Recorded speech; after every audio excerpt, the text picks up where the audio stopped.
d equal to d square by 2 என்ற சார்பானது சதுரத்தின் பரப்பளவுக்கான பயன்படுகிறது.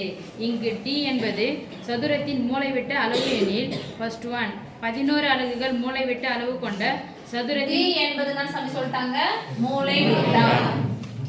d என்பது நான் சொல்லிட்டாங்க மூலைவிட்டம். இன்னொரு அப்ளை பண்ற மெத்தட் தான் டயாமீட்டர். ஓகேவா? மூலைவிட்டம் சொல்லிட்டாங்க. மூலைவிட்ட அளவுன்னு கொடுத்துறாங்க. மூலைவிட்ட அளவு என்ன சொல்லிட்டாங்க அவங்க d. என்ன அளவு கொடுத்திருக்காங்க 11. அப்ப நான் சொன்னோம் d equal to 11.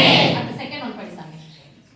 p minus q அலகுகள் மூலைவிட்ட அளவு கொண்ட சதுர p minus q மூலைவிட்டம் கொடுத்தா அப்ப என்ன பண்ண போறோம் d equal to p minus q.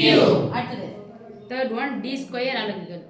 d square அளவு d equal to என்னது d square d equal to d square அலகுகள். அடுத்து fourth one 128 சதுர அலகுகள் பரப்பளவு கொண்ட சதுரத்தின் மூலைவிட்ட அளவு காண்க.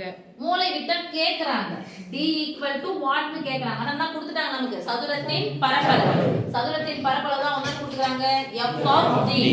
அப்ப f of d equal to எவ்வளவு கொடுத்துட்டாங்க 128. இதெல்லாம் புரியுதா? அப்ப மூலைவிட்ட அளவு கொடுத்துட்டாங்கன்னா ஜஸ்ட் அப்ளை பண்ண போறோம். d என்பது மூலைவிட்டம் கொடுத்துட்டாங்க. மூலைவிட்ட அளவு 11 அலகுகள். p minus q அலகுகள் மூலைவிட்ட அளவு கொண்ட என்ன கேக்குறாங்க சதுரத்தின் பரப்பளவு. இது f of d கேக்குறாங்க. d ய கொடுத்துட்டாங்க f of d கேக்குறாங்க. d ய கொடுத்துட்டாங்க f of d கேக்குறாங்க. d ய கொடுத்துட்டாங்க f of d கேக்குறாங்க. f of d ய கொடுத்துட்டாங்க சதுரத்தின் பரப்பளவு கொடுத்துட்டாங்க. அப்ப என்ன கேக்குறாங்க d கேக்குறாங்க. ஓகே சாமி? Yes miss. Okay.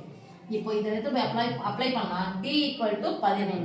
therefore f of d equal to d க்கு பதிலா 11 னா d க்கு பதிலா என்ன பண்ண போறோம் 11 square by 2 equal to 11 square எவ்வளவு 121 பை 2.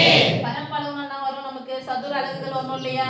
அப்ப என்ன பண்ண போறோம் சதுர அலகுகள். அடுத்து d க்கு பதிலா என்ன போட போறோம் p minus q.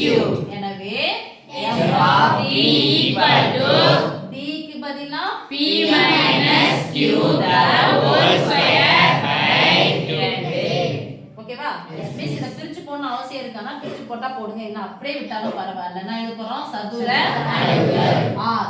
r னா அல்லது இத பிரிச்சு போட்டா எவ்வளவு சமம் வரும் p square plus q square minus இருக்கா மைனஸ் 3 பெருக்குங்க 2 into pq by 2. என்ன எழுதணும் சதுர அலகுகள். ஓகேவா? Yes miss.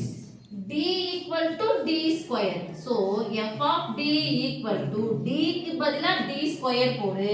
அப்ப d square the whole square by 2 equal to அடுத்ததுக்கு வந்தா பெருக்கிக்கணும். சொல்லுங்க d பெருக்கல் 4 by 2 சதுர அலகுகள்.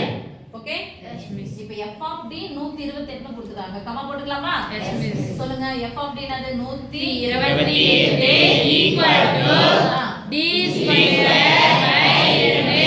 d னுடைய மதிப்பு தான் தேவை. அதனால தேவையில்லாத ஃபர்ஸ்ட் அந்த வகுத்தல் ரெண்டு தான் நம்ம கேட்டு வந்தா நான் மாறிடா 8 2 16 Yes miss. 16 க்கு 6 3 1 2 4 3 5 4 2 256 ஈக்குவல் டு யார் மட்டும் இருப்பாங்க d square this d plus இந்த ஸ்கொயர் வடிவத்துல எழுதணும்னா 256 எதனுடைய square 16 square 16 square equal to d square square square plus or minus போடணும். எப்பவுமே அலகுகள் எதல வராது மைனஸ் வராது. அதனால பிளஸ் எடுத்துக்கிறோம். this implies d equal to சமமா இருக்கு. d க்கு பதிலா என்ன சைன் போட போறோம் 16 சதுர அலகா அலகுகள். எத்தனை பாயிண்ட் கொடுக்குறாங்க 4 பாயிண்டா? Yes miss. மிஸ் 4 பாயிண்ட்க்கு 4 மார்க் போயிடுச்சு. மீதி ஒன்னு எங்க வரும்னா இது 2 மார்க்கா கொடுப்பாங்க. சரியா சாமி? நீங்க அப்ளை பண்ணீங்கன்னா 1 மார்க் கொடுத்துருவாங்க. ஆன்சர் எழுதுனா 1 மார்க். சோ இது மூணுத்துக்கும் 3 பாயிண்ட், இதுக்கு மட்டும் 2 மார்க். ஓகே? Yes miss.